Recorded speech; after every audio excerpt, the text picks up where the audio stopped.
Hi friends, I'm Maya Lila DeVento and welcome to Mystics, Muses, and Sacred Sites. This is my new YouTube channel where I'll be documenting my journey to Greece and Europe and Italy and wherever we end up going. I'm leaving Southern Oregon with my two daughters. We've been living here since my older daughter was born, about 9, almost 10 years. And in February, I had a kind of breaking open awakening, and I was told to get ready to move and get rid of all my shit and get my finances in order, and that we were moving. And at first, I was like, where are we moving to? I don't even know what's going on, but it's a very strong soul directive, divine directive, which at first was feeling like maybe Hawaii, Big Island, which I've lived on the Big Island in Maui in the past, but then was redirected, rerouted to Italy, Greece. And I've been wanting to go to Greece for 24 years, been fairly obsessed with it. I've lived in Italy multiple times, never made it to Greece. And it's time to go. It's time for me to go to Greece. And I'm taking my daughters with me. And we're going to be just exploring the world and creating art and connecting with people. My main values are joy, beauty, and connection. And I'm also very interested in thriving for all beings. I feel like this is my fundamental goal here, is to just move, even if it's just a tiny bit, move us all towards thriving for all beings. I feel like we could accomplish that if we wanted to. So there may be some traffic noise in the background. I'm in Grants Pass. You can see the cars reflected in the window driving by. I'm on a kind of busy intersection. And I don't know if you noticed, but this orange crushed couch and my turquoise shirt almost exactly match this mala that I recently made, which has a copper patina turtle from, this is actually from Greece. And it's this amazing spiral turtle, and I'm really obsessed with it. And this mala, I make malas if you didn't know this already, is chrysoprase, which is super heart healing, and sunstone, which is super activating and just a joy-filled crystal. And I just love these colors. Oh, and it matches. Okay, so I wanted to tell a story today about about doubt and divine orchestration. So a few weeks ago, this is July 1st, 2024, that I'm recording this. And a few weeks ago, I was going through old papers. I've been slowly getting rid of everything I own, with the goal of getting down to a few suitcases for myself and my daughters to move to Europe. And at first, when I was releasing stuff, I was like, okay, I'll keep a bin of kitchen stuff. I'll keep our mattresses just in case it doesn't work out in Europe, just in case we come back to Southern Oregon. And then my intuition was like, nope, get rid of everything. Burn the bridges, release everything, let go completely. And I was like, I panicked because, hold on, there's a truck driving by. I panicked because I had a fear of not having enough in the future. Also just losing all of these things that I've spent years collecting. I'm obsessed with turquoise, anything turquoise, teal, aqua. And so all of my, and also iridescent. I love iridescent things.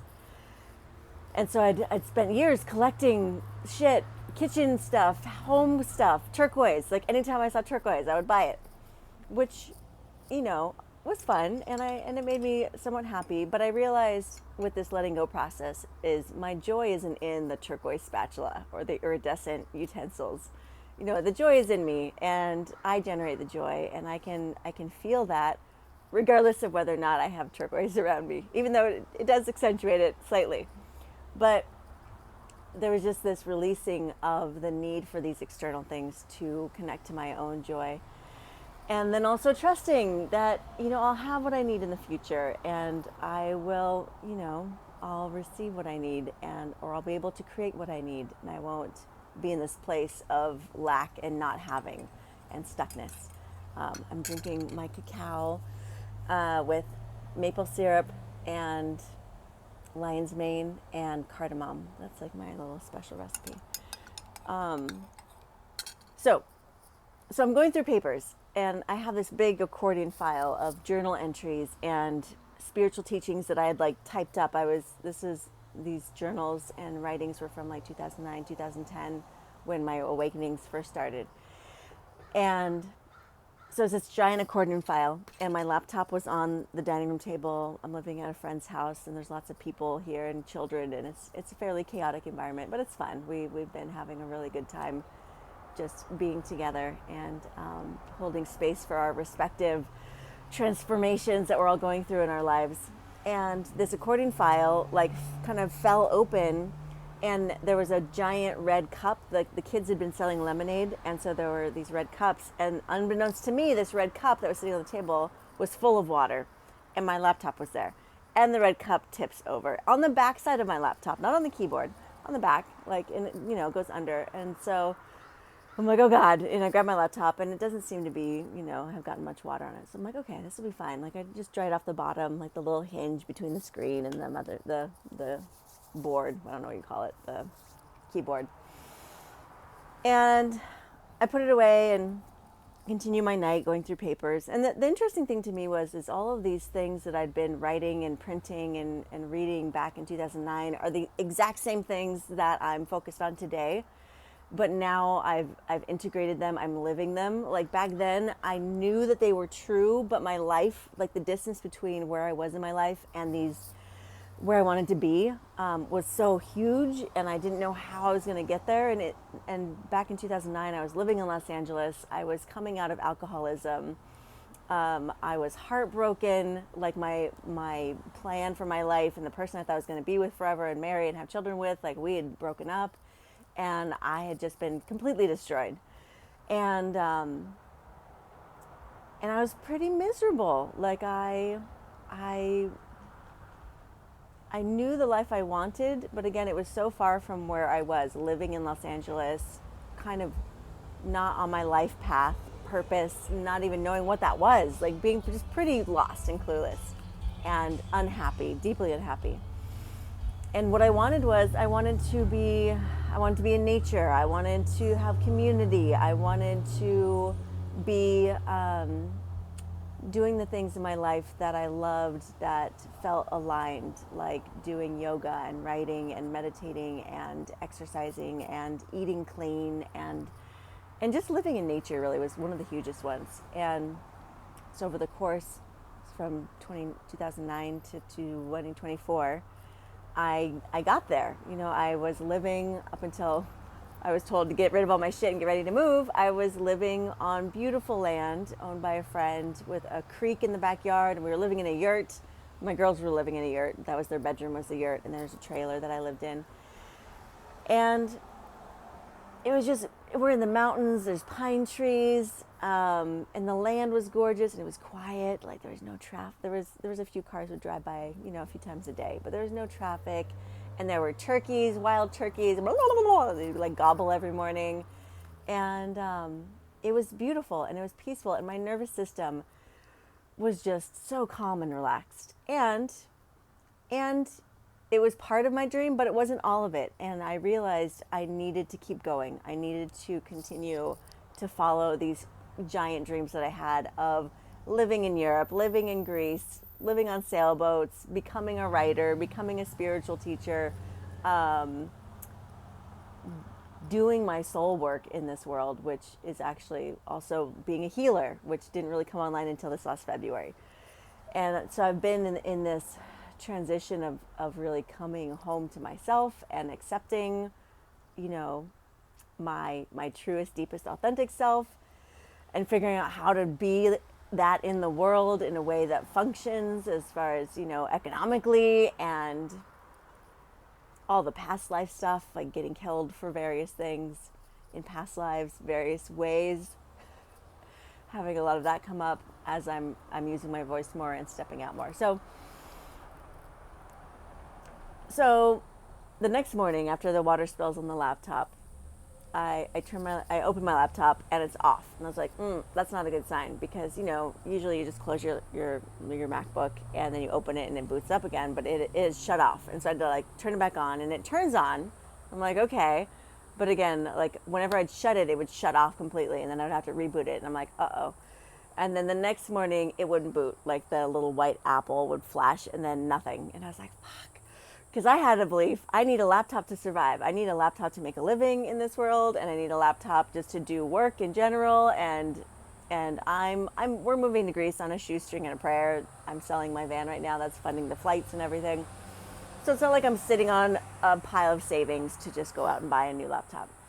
Um, so I'm having all this panic and doubt arise. Oh, okay. The battery is getting low, but we're still recording. Having all this panic and doubt arise. And prior to this event, like I'd been feeling really good and solid in my divinity, in my connection to the universe, in my life working out in the way it's supposed to work out. And being divinely, like I do believe that our entire lives are divinely orchestrated and everything is organized. This is what I was told in February with the awakening, is like everything is just so beautifully, minutely organized and planned and perfect that it would just blow your fucking mind. Like we can't even comprehend. And there are infinite timelines. Well, I don't know if they're infinite, but there are a lot of timelines. And we can shift between timelines with our action, with our courageous action, with following the soul callings and making the terrifying leaps and speaking our authentic truth that we don't want to speak, which I still struggle with sometimes.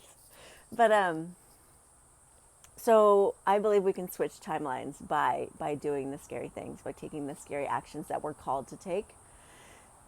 And within each timeline, everything is perfectly orchestrated. So when the laptop dies, I'm like, what the fuck, universe? Like, why would you take away my laptop right now when I'm trying to move to Greece and I don't have much money and like I need a laptop? Like, why would you do this? And so it's like, oh, all the emotions, all the panic, and I'm just doing my processes, my meditations. Like, okay, like, do I trust? Yes, I trust. And like, do I know this stuff? Yes, I know this stuff.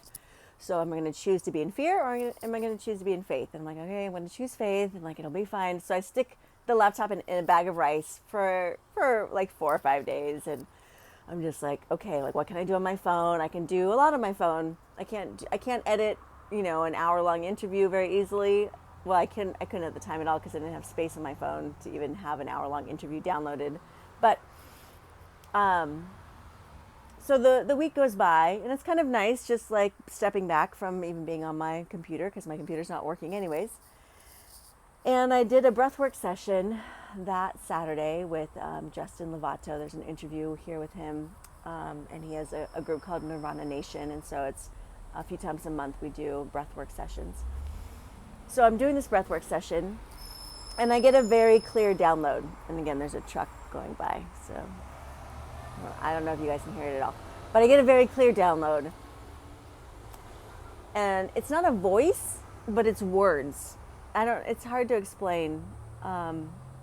It's clear words, but it's not like I hear a voice. I don't know if that makes any sense. So I received this message. You need a more powerful computer in order to do the work that you're going to be doing, which is video production, DJing, and music production. And I've played with these things over the years, and obviously I'm doing videos now, like video editing. I started in the last year or two playing around with learning how to DJ, which has been like something I'm finding right now. It's like all of these things that I've been obsessed with for about 24 years, 25 years. Like, yeah. House music, DJing, Europe, Greece, sailboats. These are like long-term obsessions, like soul obsessions, soul loves, joy, like soul joys that are like rising up. And it's like, okay, like it's go time to like do this shit, live this shit. So I get this very clear message, and I'm like, oh, okay. Because I had a MacBook Air, which struggled with video editing. Like I would get the spinning wheel of death sometimes. Struggled with the DJ software that I was playing with. Like sometimes it would, glitch out or, have freeze up, which, that doesn't work when you're DJing, to have like gaps in the music. And music production, I'd been talking about it, and I have a friend, one of my best friends is very intuitive and psychic, and she's been telling me for years, I see you doing music production. I see you doing music production. I see you doing music production. And so I'd kind of been, just watching YouTube videos and whatnot. And so when I got that message, I was like, oh, like I had not even been thinking about upgrading. I was thinking about survival, not thriving. I was thinking about getting back what I had instead of moving forward and expanding. So after the breathwork session, I got online because I've been looking at refurbished MacBook Airs, $200-$300. I was like, okay, I can afford that. So I went and looked for, I called a friend who does music and video production, and I was like, okay, what's the minimum I need? Like, what are the specs that I need in a good laptop for working with these programs that are a little heavier? And he's like, okay, you need 32 gigabytes of hertz RAM, whatever, and gigabytes, not hertz, of RAM. You need, this and this, and ask these questions. And so I was like, okay.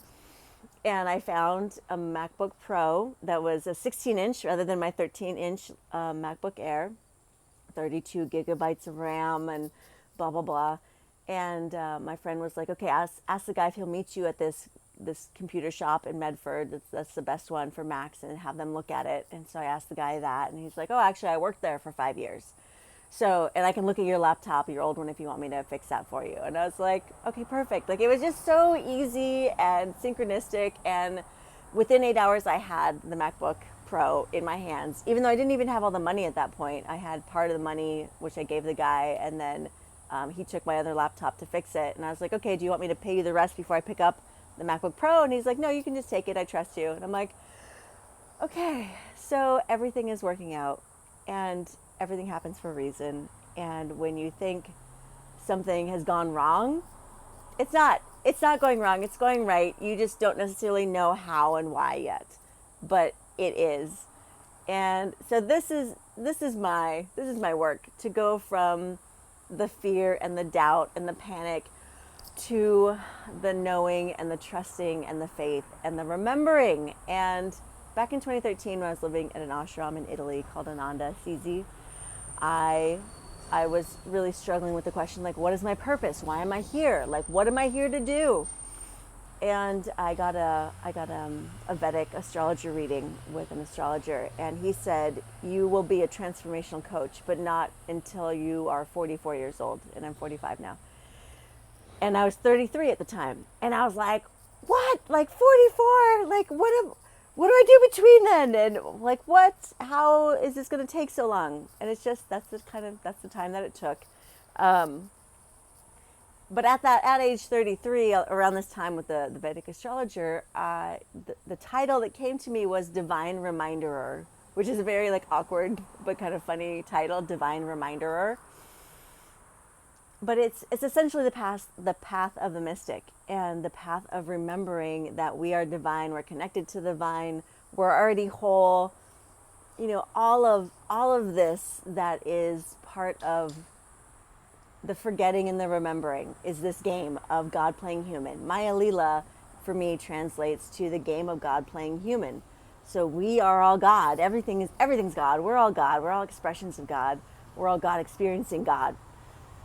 And the game is divine amnesia. The game is forgetting and thinking that we're just this little tiny, isolated, fragile, vulnerable self. And then remembering and waking up to the truth. And there's these cycles. It's like breathing. It's like inhaling, like, oh yeah, oh my God, I have everything. And then you forget and you fall into like the despair and the doubt and the fear. And like, what if it doesn't work out? What if I'm not connected to the divine? What if I die? What if I don't have what I need? What if I'm not enough? What if, that's the exhale, where you come back to this like little tiny human fearful body. And then you inhale again. And this is the game of duality. This is the game of polarity. This is the game of forgetting and remembering. This is the game of light and dark, of good and bad. And there isn't any bad. There isn't actually any evil. It's just the illusion of darkness, which actually is still made out of love. Darkness is made out of love as much as the light. The darkness actually supports the light. The divine is in everything, including the things that look dark. They're actually also the divine. So this is my life work. This is my life purpose, is to be a divine reminder, like first for myself, which is the hardest, most important work, but also for others, just to be that beacon of light and remembering. And so I hope you remember my computer story of like when I thought everything was going wrong and I was like, why God? And then it turned out that things were going right in a way that I couldn't I couldn't even see, or I couldn't even imagine, or I wasn't thinking of at all. And how perfect. And the MacBook Pro is amazing. It's so much better than my Air, and it's so much faster, and the screen is bigger, and I can run all these programs at once without everything crashing. And I'm making the choice. We are the ones who decide. Like, you get to decide. You get to decide what you're doing with your life, what you want to create with your life, how you want to believe and think, what you want to feel at a fundamental level when you decide. You're the one who decides. And I choose to live this life of divine connection, of magic, of beauty, of joy, of enjoyment. Like, I want to enjoy my life. And I think that's why we're here, is to wake up to the fact that we're divine and begin to really enjoy it, like to sink into the human experience. And that's another phrase that has come up for me recently: fully divine, fully human. Like, yes, we're fully divine and we're fully human. And being human comes along with the fear and the pain and the suffering and the sadness and the grief of loss and disconnection. Like, but like, there's nothing better than that reunion. And you can't have the reunion without the disconnection and the separation. So that's where I am.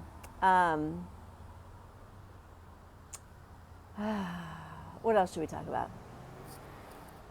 Okay, well, I'll just talk about my offerings, and I'm gonna do a little thing where I'm offering my services on a donation basis as a fundraiser for this move to Greece, especially since I just put a sizable chunk of money into my new laptop that I was expecting to use for this whole thing.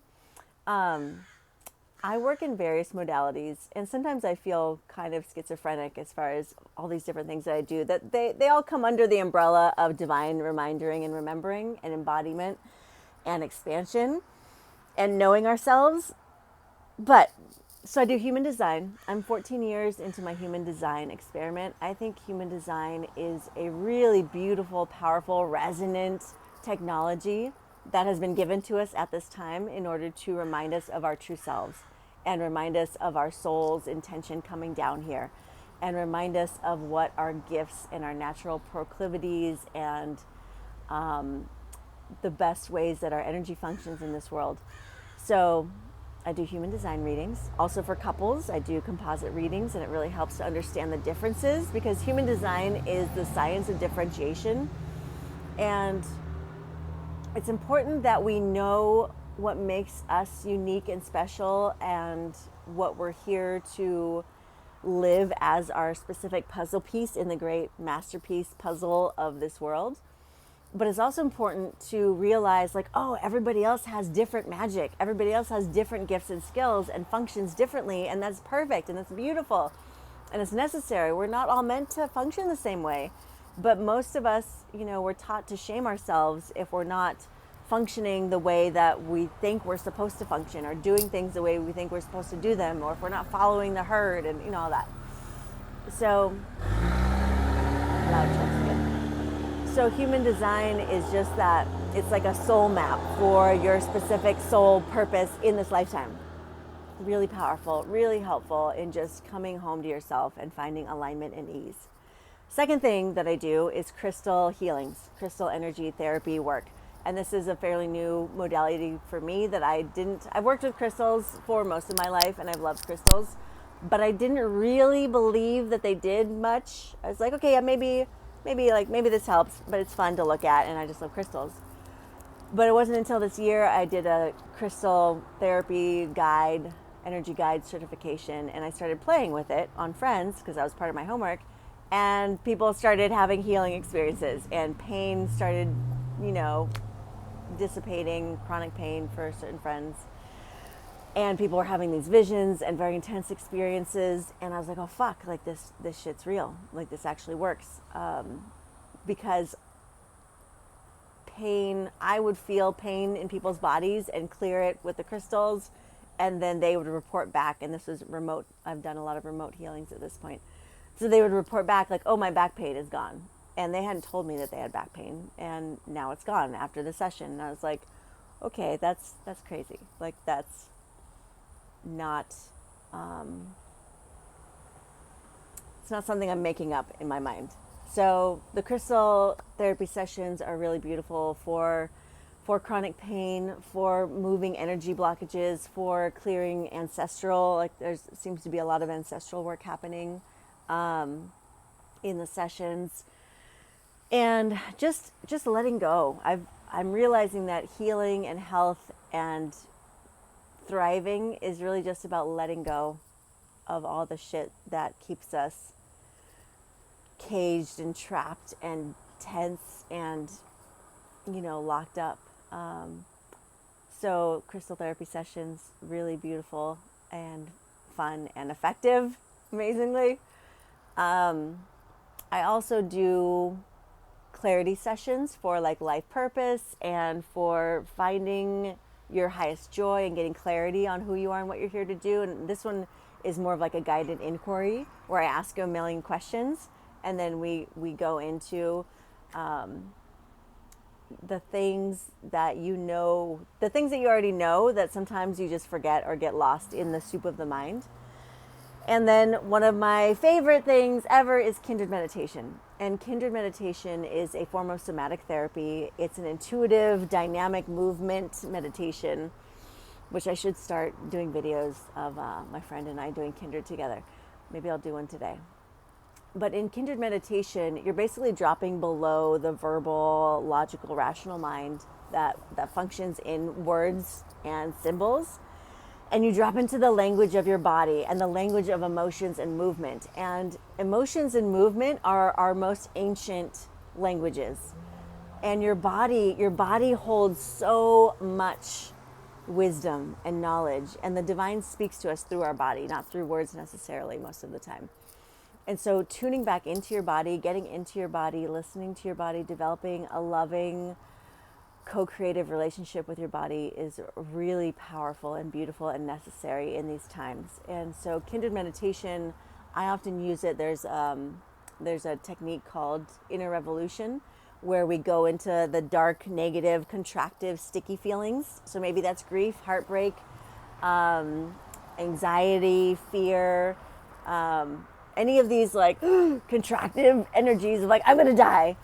We go into that for a few minutes and just like let yourself move it, and you get witnessed in that and seen, and containers created of safety for the feeling, the movement, and the expression of these sticky emotions that have been repressed and kind of demonized in our society.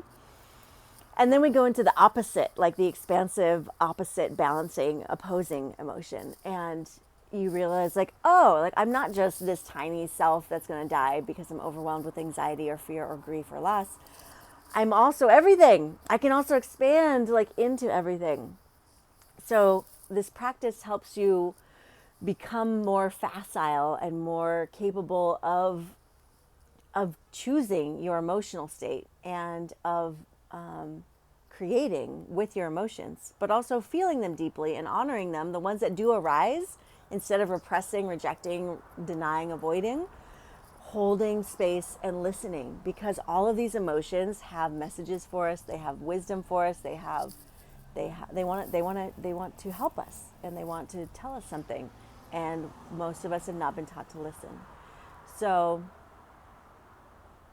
yeah, kindred can also use to just feel fucking good and amazing in your body, and to really experience the divine in your own skin. Like kindred is a practice of mysticism, of generating a state of your own divinity and tuning into that. But also it's done in partnership with other people. So you witness their divinity also, and you witness their beauty. And it's really hard to continue to doubt your own beauty when you see the beauty of so many other humans just reflected back to you again and again. And you're like, because I've always struggled with that. I've always thought that I was not beautiful. And so having that reflected back to me has really helped me to own that. Come say hi. Hi. I'm recording a video for YouTube. This is my friend Joy. And we are going to do some Kindred together to put on YouTube because I have not done that yet. Yes, please. Yay! Love you. I love you. Good morning. Good morning. You look pretty. Thank you. So, those are my main modalities that I offer right now: human design, crystal healing therapy sessions, Kindred meditation, guided inquiry for getting clarity on what you're here to do, your life purpose, your goals, your vision for your life. And okay, so to close up, I just want to reiterate something I say a lot. I believe that, oh, my nose itches.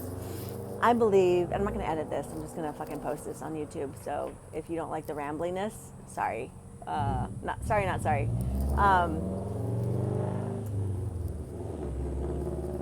We have our dreams for a reason. Your dreams are your divine directives. And we're here as human beings with our own special dreams, our own very unique, different dreams, to live those dreams and to fucking enjoy life like to the maximum. This is why we're here, in my opinion. You can have your own opinion if you want, but I'm going to share this and see if it, incites anything in you or activates anything in you, because I feel like we know deep down, like, this is what I've always loved. This is what I've always wanted. It's been a persistent, weird dream that doesn't make any sense logically or rationally. Like living on a sailboat. I didn't grow up sailing. I didn't know anybody who sailed. I don't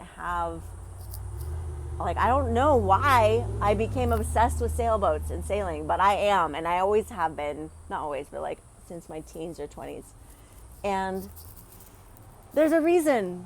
And I don't know what it is, and that's okay. I don't need to know why, and I don't need to know if there's going to be some outcome to me pursuing this dream, but I need to pursue it. So I just want to invite you to think of the things that you've always loved, always wanted, maybe since you were a kid, or maybe since you were whatever age you were. But those things that are persistent and keep just tapping at the back of your brain and saying like, hey, I really want to do this. I really want to move to this country. I really want to try making stained glass windows. I really want to, publish a book about whatever the fuck it is that you want to publish a book about. There's a reason. And you are worthy of following those dreams. And it's your life. It's your fucking life. You get to do what you want with this life.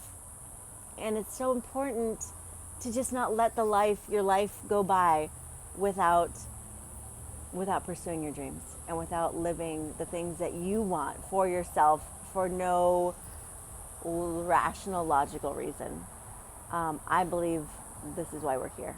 And so please do that. Please follow your dreams, and please listen to your body, and please listen to your inner child and go back to those things that you loved. Like I loved drawing animals and painting animals, and I need to do that more often. And I've started painting again recently, and I also love playing music. I've always studied instruments like throughout my childhood, but I didn't play with other people, which was very boring. I'm a very social person. I love connection, and so I need to play music with other people, not by myself. Also by myself, but with other people. So, anyways, follow your dreams. It's okay if you feel like you're crazy and other people aren't gonna understand why you're doing this, or they're gonna think that you're insane. Crazy, the root of the word crazy is full of cracks. And cracks are how the light gets in and how the light gets out. So let yourself crack. Let yourself crack open. Be as crazy as you fucking want to be crazy, because this is your life. This is your one precious life. As this person, as this avatar that you're playing in this life. And you came here for a reason. And I believe that reason is joy and enjoyment and remembering your divinity and your power as a creator and a creatrix.